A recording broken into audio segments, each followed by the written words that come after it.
প্রিয় দর্শক, সংবাদপত্রে বাংলাদেশ অনুষ্ঠান থেকে আমি রেজানুর রহমান আপনাদেরকে স্বাগত জানাচ্ছি। বিভিন্ন জাতীয় দৈনিকে প্রকাশিত খবরের বিশ্লেষণ নিয়ে আমাদের আজকের এই অনুষ্ঠানে অতিথি হিসাবে উপস্থিত আছেন নাগরিক সংহতির সাধারণ সম্পাদক শরীফুজ্জামান শরীফ। শরীফ, স্বাগত আপনাকে অনুষ্ঠানে।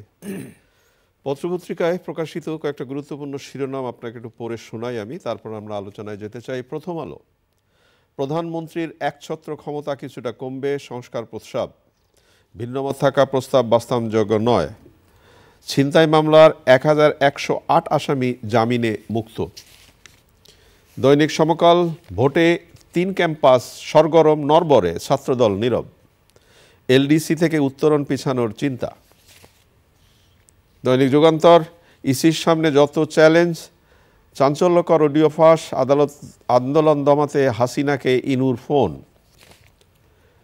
কালের কণ্ঠ, একনেকে অনুমোদন, 51 লাখের মিনি স্টেডিয়ামে 14 কোটি টাকা বরাদ্দ, রেলের 9000 কোটির প্রকল্পে পদে পদে অনিয়ম। বাংলাদেশ প্রতিদিন, ধ্বংসের পথে 5 শতাধিক শিল্প কারখানা, জুলাই সনদ নিয়ে অসন্তোষ, হতাশা। মানব জমিনের শিরোনাম, আদতে কি কিছু ঘটছে? সেই রিক্সা চালকের জামিন তোলপাড়, সাদা পাথর লুটের রাজা বাহার রজন। খবরের কাগজ, কয়েকটি বিষয়ে ছাড় দিতে পারে বিএনপি, জুলাই সনদের খসড়া, জুলাই সনদ কি হবে ঐক্যমত্য না হলে। আমাদের সময়, জুলাই সনদে ঐক্যমত্য না হলে বাস্তবায়নের সংশয়।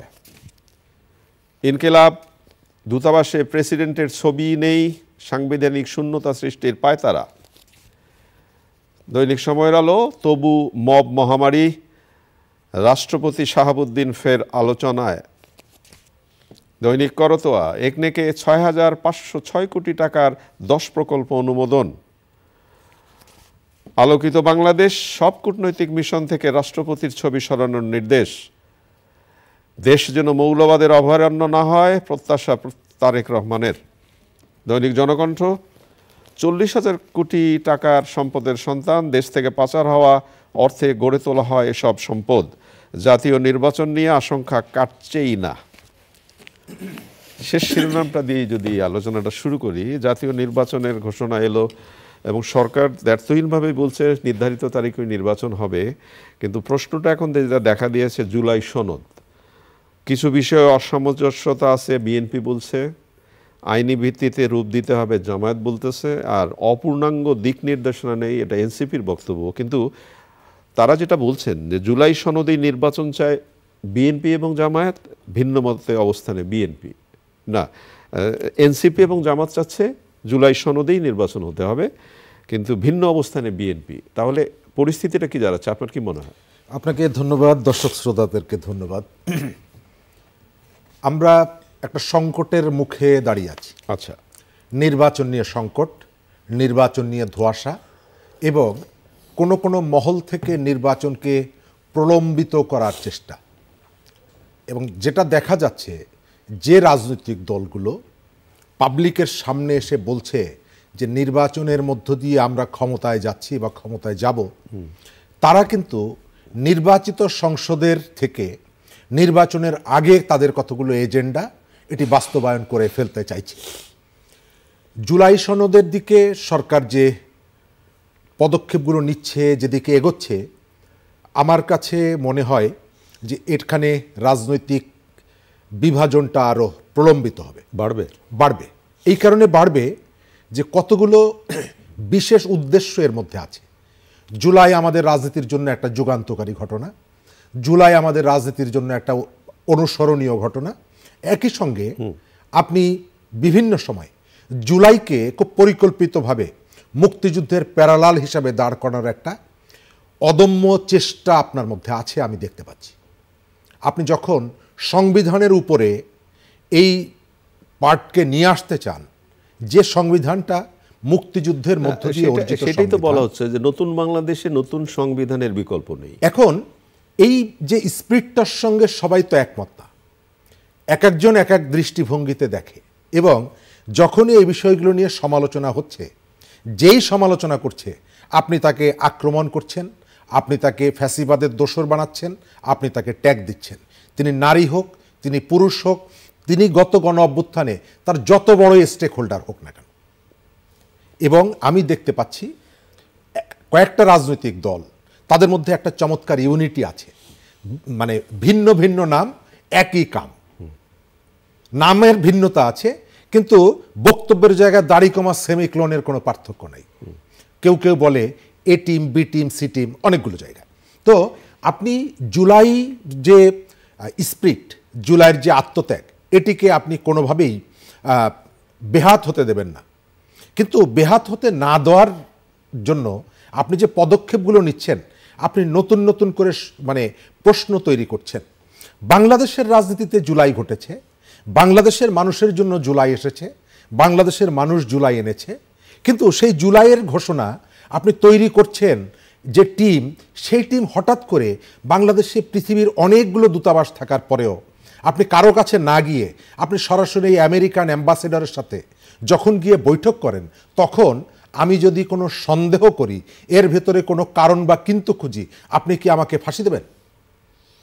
এই ঘটনার ভেতর থেকে ক্রমশই সন্দেহ দানা বাঁধছে যে এর ভেতর থেকে পুরনো কতগুলো পরাজয়ের প্রতিশোধ বলেন, ব্যর্থতার প্রতিশোধ বলেন, এগুলোকে নতুন করে পুনঃস্থাপনের একটা প্রবণতা আমরা দেখছি। আমরা চাই জুলাইয়ের শহীদরা যে কারণে আত্মত্যাগ করেছে, সেই শহীদদের রক্ত মারিয়ে এখানে পলাতক পতিত স্বৈরাচার যাতে মাথা চাড়া দিয়ে না ওঠে, সেই স্বৈরাচারের সেই যে কালচারাল হেজিমনি বলেন অন্যান্য, সেগুলো যাতে মাথা চাড়া দিয়ে না ওঠে। একই সঙ্গে এই জুলাইয়ের আত্মদানকে ছোট করে তাকে মুক্তিযুদ্ধের প্যারালাল দাঁড় করিয়ে দেওয়া, অথবা জুলাইকে নিয়ে যে মুলামুলি করে এর যে প্রভাব সেটিকে নষ্ট করার যে প্রবণতা দেখছি, এটি বন্ধ হওয়া দরকার। মহামান্য রাষ্ট্রপতিকে নিয়ে আবার আলোচনা শুরু হলো। রাষ্ট্রপতির ছবি সব মিশন থেকে নামানোর নির্দেশ, ইনকিলাব শিরোনাম করেছে সাংবিধানিক শূন্যতা সৃষ্টির পায়তারা। তো বিভিন্ন দূতাবাসে সরানোর নির্দেশ, বাংলাদেশ থেকে সরানোর নির্দেশ হয়েছে নাকি? ধন্যবাদ। প্রথমত গত দুদিন ধরে এই বিষয়টি নিয়ে খুব আলোচনা হচ্ছে। আমাদের যিনি রাষ্ট্রপতি, তিনি আওয়ামী লীগের মনোনীত এবং তাদের নেতা ছিলেন। আওয়ামী লীগের আপনি 1000টা দোষ যদি বলেন, ত্রুটি যদি বলেন, নিশ্চয়ই তার সঙ্গে আমাদের এই রাষ্ট্রপতিকে আপনি যুক্ত করতে পারবেন। কারণ তিনি ওই যে সরকারটা, যে রাজনৈতিক দলটা পালিয়ে গেছে, বাংলাদেশে এখনও তাদের প্রতিনিধিত্ব করছেন। আপনার প্রথমেই উচিত ছিল তাকে সরিয়ে রাখা। আপনি সেটি করেন। আপনি যদি মনে করেন যে এ টু জেড শেখ হাসিনার যে সমস্ত জায়গাগুলোতে তার লোক ছিল বা ওই মতাদর্শের যারা ছিল, তাদের কেউকে আমি রাখবো না, আমি এটি ডিফার করি না, এই স্পিরিটটাকে আমি অনার করি। কিন্তু আপনি রাখবেন না, আপনি একজন মানুষকে রাষ্ট্রের সর্বোচ্চ জায়গায় রাখবেন, কিন্তু তাকে 1 বছর পরে এই যে কাজটি করছেন, এই কাজটি যে তাকে অবমাননা করা, অপমান করা, ব্যক্তিকে আপনি অপমাননা করছেন না, পদটিকে আপনি অবমাননা করছেন। এবং যে ধরনের, আমি জানি না কয়টা সরকার এখানে আছে, আমি যদিও বিভিন্ন সময় আশঙ্কা করে বলেছি যে বাংলাদেশের অনেকগুলো সরকার কাজ করছে, আবার কেউ কেউ বিতর্ক তুলেছেন যে এই যারা কাজ করছেন এরা সরকার হয়ে উঠতে পেরেছেন কিনা। গতকালকে বন ও পরিবেশ উপদেষ্টা একটা ব্যাখ্যা দিয়েছেন, প্রধান উপদেষ্টা ডেপুটি প্রেস সেক্রেটারি একটা ব্যাখ্যা দিয়েছেন। অর্থাৎ এক একজন এক এক রকমের কথা বলছে।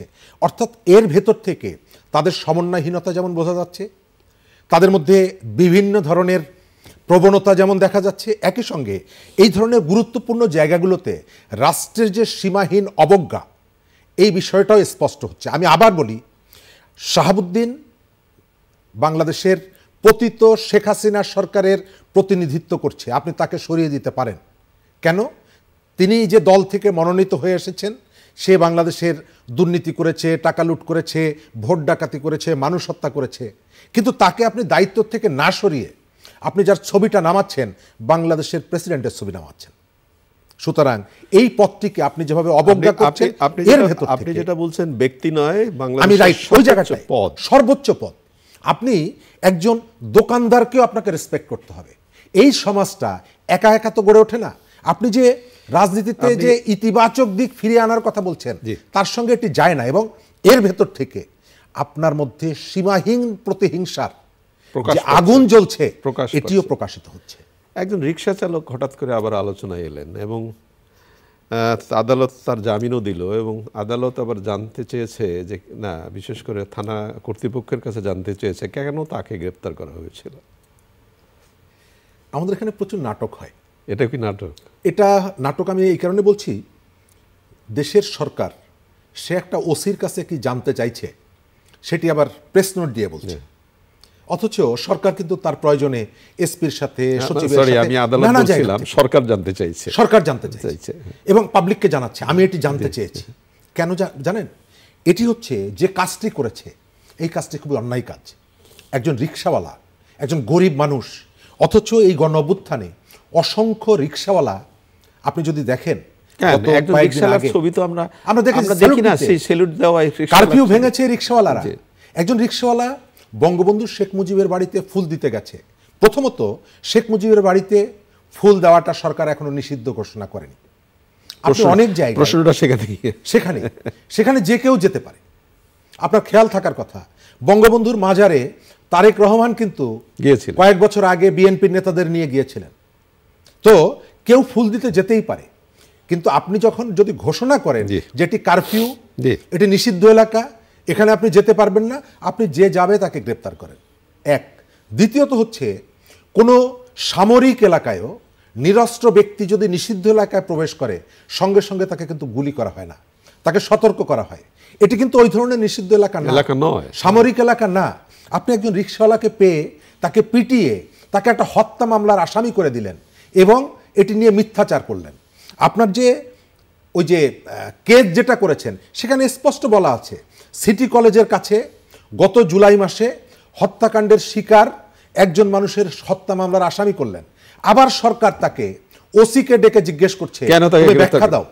ওসি আবার বলছে এই কাজটি আমি করেছি প্রধান উপদেষ্টা প্রেস সেক্রেটারির নির্দেশে। আমি যেটা দেখতে পাচ্ছি, সরকার তার ইমেজ রক্ষার জন্য এই অন্যায় কাজটাকে জাস্টিফাই করার জন্য অথবা এটিকে ঢাকার জন্য সম্ভবত ধানমন্ডি থানার ওসিকে বলির পাঠা বানাচ্ছে। তাই কি? তা না হলে তাকে, তিনি তো স্বীকার করেছেন আসলে তো তাই, তাকে তারা নির্দেশ দিয়েছে, তার বাকি এমন সাহস আছে, এটা তো স্বাভাবিক কারণে এই কাজগুলো একেবারে শেষের দিকে ছোট্ট করে একটু জানতে চাই, সময় কম একেবারে। ভোটে 3 ক্যাম্পাস সরগরম নরবরে, কিন্তু ছাত্রদল নাকি এখনো নীরব, কেন? সম্ভবত ছাত্রদল জাতীয় রাজনীতি নিয়ে ব্যস্ততা তাদের আছে, তাই আবার নির্বাচন নিয়েও তাদের হয়তো সেই ধরনের আগ্রহ, প্রস্তুতি এই বিষয়গুলোর অভাব থাকতে পারে, আবার ভেতরে ভেতরে প্রস্তুতিও নিতে পারে। তবে আপনি যে দখলদারিত্ব মুক্ত যে ক্যাম্পাস করতে চান, সম্ভবত এখন পর্যন্ত দখলদারিত্ব মুক্ত ক্যাম্পাস এখনো তৈরি হয়নি। রাজনীতিকে নিয়ন্ত্রণ করার একটা প্রবণতা আছে রাজনৈতিকভাবেই, ঢাকা বিশ্ববিদ্যালয় ছাত্রদলের কমিটি হওয়ার পরে যেটি দেখা গেছে। তো এই পরিবেশকে অক্ষুণ্ণ রেখে আপনি যদি নির্বাচনটা করতে চান, তাহলে আমার ধারণা যে আপনি এই ভোটের ভেতর থেকে ফেয়ার ক্রেডিবল ইলেকশনটা হয়তো এনশিওর করতে পারেন। অথচ আমরা তো আশায় আছি যে এখান থেকে একটা ভালো নির্বাচন হবে, এরপরে জাতীয় নির্বাচনের প্রভাব পড়বে সেটার। অনেক ধন্যবাদ আপনাকে। প্রিয় দর্শক, আমরা যে বিষয়গুলো নিয়ে কথা বললাম আপনারা নিশ্চয়ই শুনলেন। ছাত্র সংসদ নির্বাচনের কথা উঠলো। আমাদের তো একটা বিশ্বাস আছে এবং এখনো বিশ্বাস করি এই নির্বাচনগুলো খুব সুন্দরভাবে পরিচালিত হবে এবং সেটা জাতীয় রাজনীতিতে প্রভাব অবশ্যই ফেলবে। আশায় থাকে তো মানুষ। ভালো থাকবেন। আগামীকাল নিশ্চয়ই এই সময় আবারও কথা হবে। খোদা হাফেজ।